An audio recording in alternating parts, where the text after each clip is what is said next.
عقبہ مہرا stories.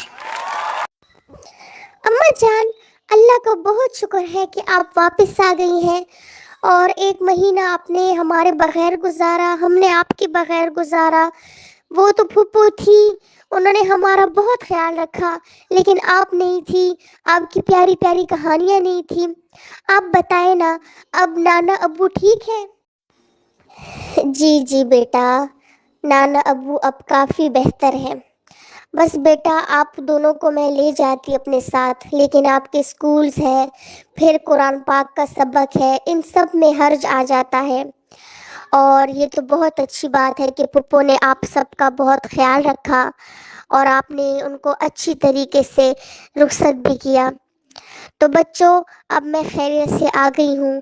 اب کہانی دوبارہ سے میں شروع کروں گی آپ لوگوں کو سنانا، اور میں بہت زیادہ خوش ہوں کہ آپ کو کہانیوں سے فائدہ بھی ہوتا ہے اور آپ کو برا بھی لگتا ہے، آپ غمگین بھی ہوتے ہیں کہ جب میں کہانی نہیں سنا پاتی۔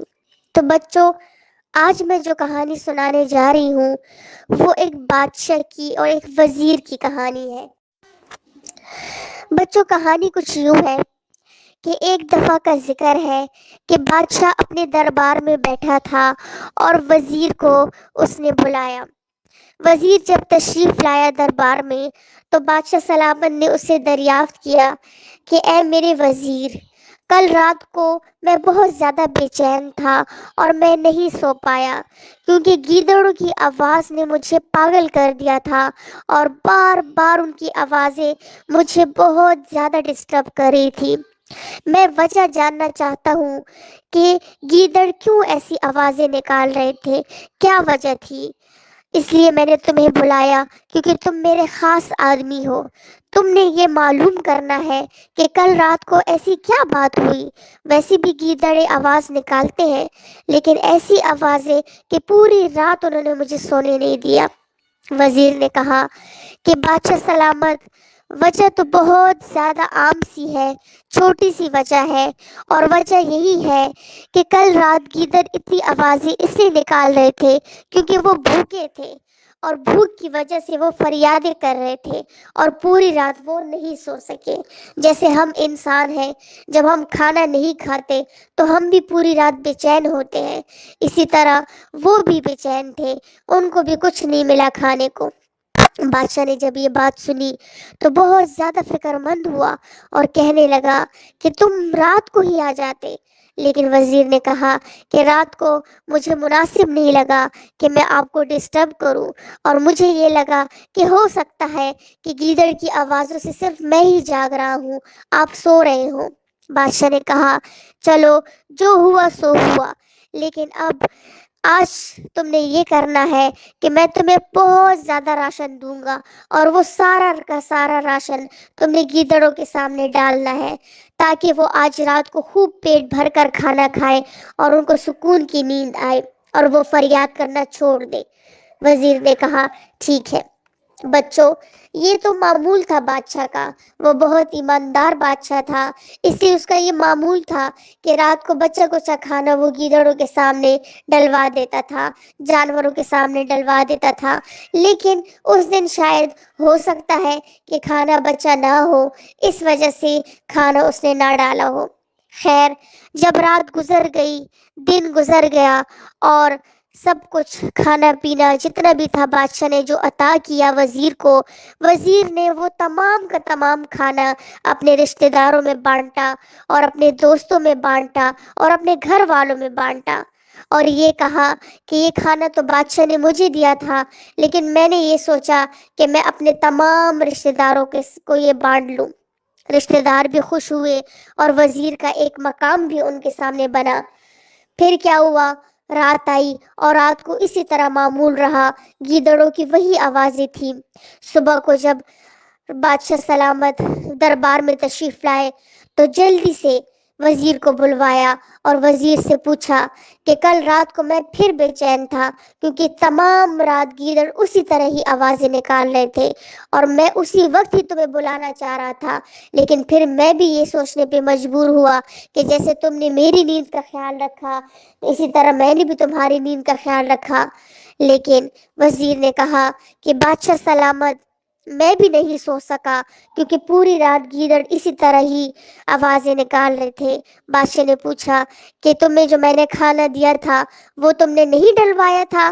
اس نے کہا کہ کیوں نہیں بادشاہ سلامت، جیسے ہی مجھے آپ کا راشن ملا میں نے تمام کا تمام کھانا گیدڑوں کے سامنے ڈال دیا، جہاں جہاں پر گیدڑ کی جگہ ہے وہاں پر میں نے ڈلوا دیا۔ بادشاہ نے پوچھا تو پھر کیا وجہ ہے کہ گیدڑ اسی طرح آواز نکال رہے تھے؟ کیا ان کا پیٹ نہیں بھرا؟ کیا اور کھانا دینا چاہیے؟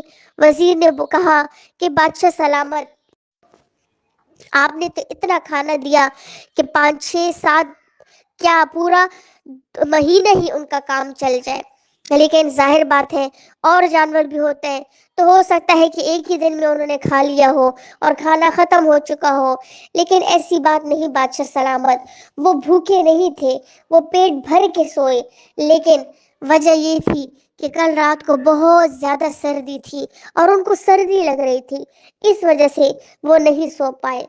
بادشاہ سلامت نے کہا کہ اچھا، پھر تو اس کا بھی حل ہے میرے پاس۔ خوب بستر کمبل منگوائے اور یہ کہا کہ جاؤ یہ ان کے سامنے رکھ لو، جہاں جہاں پر وہ سوتے ہیں ان کے لیے بچھا دو تاکہ زمین ان کے لیے گرم ہو جائے اور پھر رات کو بھی اوڑھنے کے لیے بھی ان کے لیے کام آ جائے۔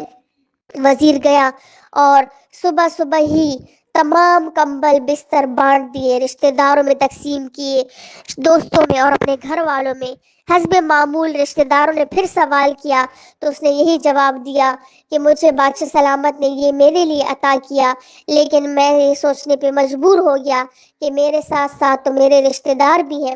رشتہ دار بہت زیادہ خوش اور متاثر ہوئے اور وہ وزیر کی اور بھی عزت کرنے لگے۔ جب رات آئی، حسب معمول وہی کام تھا، وہی معمول تھا، گیدڑ آوازیں نکال رہے تھے، بس پھر کیا تھا، بادشاہ صبح کا انتظار نہیں کر پایا اور رات کو ہی اس نے وزیر کو بلوایا اور بہت غصے میں بہت زیادہ چیخا چلایا کہ اے میرے وزیر، آج کیا ہوا ہے؟ آج تو میں نے رات کے اندھیرے میں ہی تمہیں بلوایا تاکہ مجھے حقیقت معلوم ہو جائے رات کو ہی کہ آخر وجہ کیا ہے۔ کھانا بھی دیا گیا، کمبلیں بھی دی گئی، لیکن وہ تو اسی طرح ہی فریاد کر رہے ہیں۔ وزیر گھبرایا اور فوراً کہنے لگا کہ بادشاہ سلامت، آپ ادھر ہی بیٹھے رہے، آپ کی یہ شان نہیں کہ آپ جائیں اور آپ معلوم کریں، میں ہی معلوم کر کے آتا ہوں۔ چنانچہ وزیر گیا اور معلومات کی، جیسے کہ بادشاہ کی سوچ تھی، لیکن وزیر تو معلومات کے لیے نہیں گیا بلکہ ترکیب سوچنے کے لیے گیا کہ اب میں کیا کہوں بادشاہ کو۔ وزیر بہت زیادہ چوکنا تھا، بہت زیادہ چالاک تھا، شاطر تھا، اس لیے فوراً آیا اور بادشاہ سے کہا کہ بادشاہ سلامت، آئیے آئیے، میں آپ کو کچھ دکھانا چاہتا ہوں۔ بادشاہ نے کہا کیا؟ بادشاہ کو لے کر گئے اور کھڑکی کے ساتھ ہی کھڑا کر کے نظارہ دکھایا، منظر دکھایا، اور وزیر کہنے لگا کہ بادشاہ سلامت، آج یہ تمام گیدڑ جو جمع ہو کے فریادیں کر رہی ہیں، یہ فریاد نہیں بلکہ وہ آپ کا شکریہ ادا کر رہے ہیں، وہ بہت زیادہ خوش ہیں اور یہ شکریہ وہ اب لگاتار معمول کے مطابق روزانہ ہی ادا کرتے رہیں گے، اس لیے آپ ان کی آوازوں سے بالکل بھی فکر مند نہ ہوئے، اور ہاں، اگر آپ کو نیند کا کچھ مسئلہ ہو تو آپ اس کے لیے کچھ اور انتظام کر لیجئے۔ بادشاہ سلامت نے جب یہ سنا تو بہت خوش ہوا، حد سے زیادہ، اور کہنے لگا کہ نہیں نہیں، اب میں رات کو پرسکون سوؤں گا، اس لیے کہ مجھے یہ خوشی ہوگی کہ گیدڑ تو میرا شکریہ ادا کر رہے ہیں، مطمئن ہے، اس لیے وہ آوازیں نکال رہے ہیں۔ اور تو اسی طرح بچوں، یہ کہانی تو ختم ہوئی، لیکن بچوں اگر آپ نے غور کیا ہو تو ہمیں اس کہانی سے بہت زیادہ سبق ملتے ہیں۔ بچوں، ہمیں اس سے یہی سبق ملتا ہے کہ ہم چاہے جتنے بھی بڑے عہدے پر فائز ہو جائیں، ہمارے لیے جو کام کرتے ہیں، یا ہمارے لیے نہیں، ہمارے ملک کے لیے جو کام کرتے ہیں، ہمارے معاشرے کے لیے جو کام کرتے ہیں، ہمیں ان پہ نگرانی کرنی چاہیے، ہمیں یہ دیکھنا چاہیے کہ وہ کتنی ایمانداری سے کام کرتے ہیں۔ اور بچوں، ہمیں کسی پر اس طرح بھی بھروسہ نہیں کرنا چاہیے، اندھا اعتماد نہیں کرنا چاہیے، اور جو بھی کوئی نیک کام ہو یا کوئی بھی کام ہم کسی کے سپورٹ کریں تو اس کی معلومات ہمیں خود کرنی چاہیے۔ کسی کو اتنا بھی حق حاصل نہیں ہونا چاہیے کہ وہ ہمارے مال کے ساتھ، ہمارے حال کے ساتھ، ہمارے کام کے ساتھ کھلواڑ کریں۔ اور بچوں، دوسری بات یہ ہے کہ ایسے بھی آپ کو دنیا میں بہت سے ایسے لوگ ملیں گے جو آپ کو منانے کی کوشش کریں گے، لیکن وہ ایسے کوشش کریں گے کہ جھوٹ پہ جھوٹ بولیں گے، آپ کی خوشامدیں کریں گے، آپ کی تعریفیں کریں گے اور آپ سے اپنا فائدہ اٹھائیں گے۔ بہت سے ایسے لوگ ہیں جو ہم سے فائدہ اٹھاتے ہیں، اور فائدہ اٹھانے کے لیے وہ میٹھی زبان استعمال کرتے ہیں، وہ صرف اور صرف ٹائم پاس کرتے ہیں، اور ہم سے جتنے بھی فائدے ہیں وہ اٹھاتے ہیں۔ تو بچوں، ایسے لوگوں سے بھی ہم نے بچنا ہے، اور جو بھی ہماری اتنی تعریفیں کرے ان کی تعریفوں میں بھی ہم نے نہیں آنا۔ ٹھیک ہے بچوں؟ تو میرا آپ سے بھی یہی سوال ہے، کل میں آپ دونوں سے پوچھوں گی، عقبہ اور ماہرہ سے، اور میرا تمام لوگوں سے بھی یہ سوال ہے کہ آپ کو اس کہانی سے کیا سبق ملتا ہے، اور آپ بھی ہمیں کمنٹ میں ضرور بتائیے کہ آپ کو کس قسم کی کہانیاں سننا پسند ہے، تاکہ ہم اپنے چینل میں اسی طرح ہی کہانیاں سنانے کے لیے کوشش کریں۔ اللہ حافظ۔